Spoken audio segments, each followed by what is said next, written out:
Alors, parmi les hommes du sursaut dont vient de parler Pierre Lefranc, les hommes de l'île de Sein, ils ont entendu l'appel. Ils faisaient partie des rares Français à entendre cet appel du 18 juin 1940. Et ils ont décidé de partir. Tous les hommes valides ont pris le bateau et sont allés vers Londres.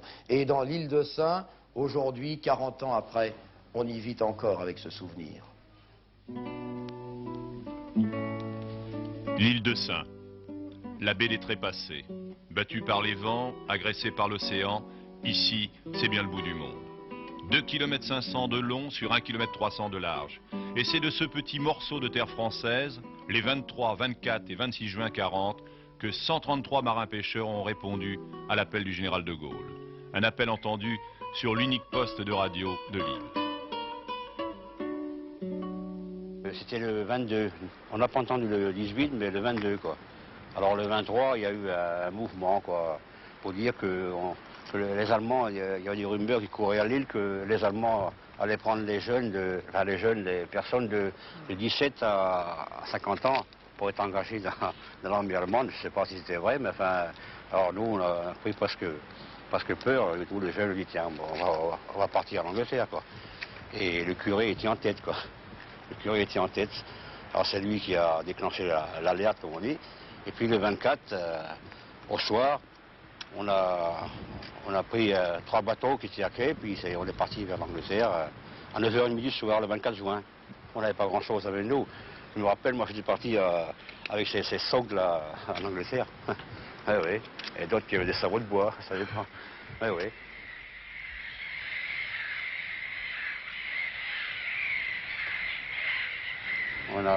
On a signé l'engagement le 1er juillet. Et après, 2 ou 3 jours après, nous avons vu le général de Gaulle qui est venu nous voir.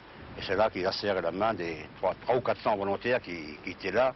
Alors il serre la main, il dit, quel point vous êtes? Il dit, île de Sein, île de Sein, île de Sein, île de Sein. Il dit ben, c'est le quart de la France. Qui dit. Oui, oui. Alors il nous avait promis que ben, j'irai revoir l'île de Sein après la guerre.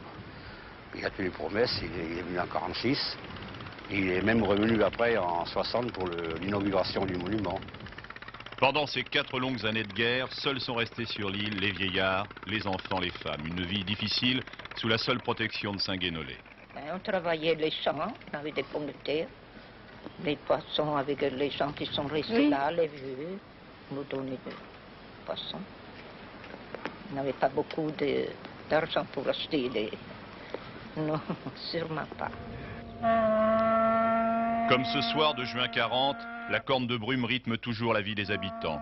Lily avait 15 ans, elle se souvient. Et la nuit du 21, alors tout le monde se trouvait là. Et c'était triste à voir, bien sûr, puisqu'ils partaient pour un certain temps. Hein. Ils ne savaient pas pour où et pourquoi. Ils laissaient leur famille derrière eux et tout ça, les enfants. Bon, c'était des bateaux. Le plus petit était plus petit que celui-là, là, à côté, là. Et les autres, c'était plus grand quand même, hein, puisqu'ils contenaient pas mal de personnes. C'était des bateaux de 40 pêche? personnes quand même.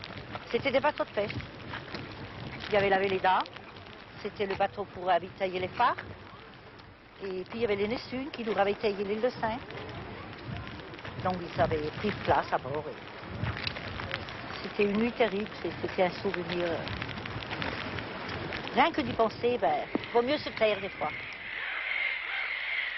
Voilà pour ces témoignages sur un lieu historique, cette île de Sein.